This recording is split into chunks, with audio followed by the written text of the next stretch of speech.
উমর রাদিয়াল্লাহু তাআলা আনহু এর সময় ৮ ও ২০ রাকাত তারাবি পড়া হতো বলে সহিহ হাদিসে বর্ণিত আছে।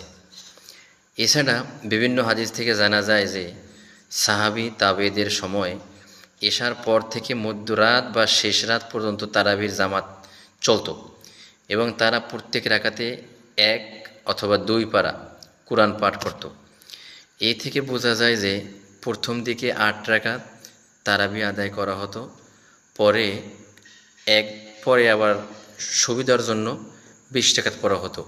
তো হযরত ওমর ফারুক রাদিয়াল্লাহু তাআলা আনহু তার সময় ৮ রাকাতও পড়া হতো, ২০ রাকাতও পড়া হতো। এটাই সহিহ হাদিস দ্বারা প্রমাণিত। তো আমি বলবো, যারা এই ৮ রাকাত ২০ রাকাত নিয়ে বাড়াবাড়ি করেন, এটা আসলে আমার মনে হয় করা ঠিক না। কারণ আমলের ক্ষেত্রে আমলের ক্ষেত্রে মানুষকে উৎসাহিত করা এটাই ভালো। তবে এদিকেও লক্ষ্য রাখতে হবে যে আমল করতে গিয়ে কোরআন হাদিসের বিরোধিতা না হয়, এদিকে লক্ষ্য রাখা দরকার। তো এই এত বাড়াবাড়ি করলে দেখা যায় মানুষ তারাবি নামাজই বাদ দেবে, এজন্য আলেমরা দায়ী হয়ে যাবে। এজন্য তারাবি নামাজের প্রতি উৎসাহিত করব। আর অন্য হাদিসের মধ্যে আল্লাহর রাসূল সাল্লাল্লাহু আলাইহি ওয়াসাল্লাম বর্ণনা করেছেন, তারাবি নামাজের প্রত্যেকটা সেজদার পরিবর্তে ১,৫০০ গুণ সওয়াব।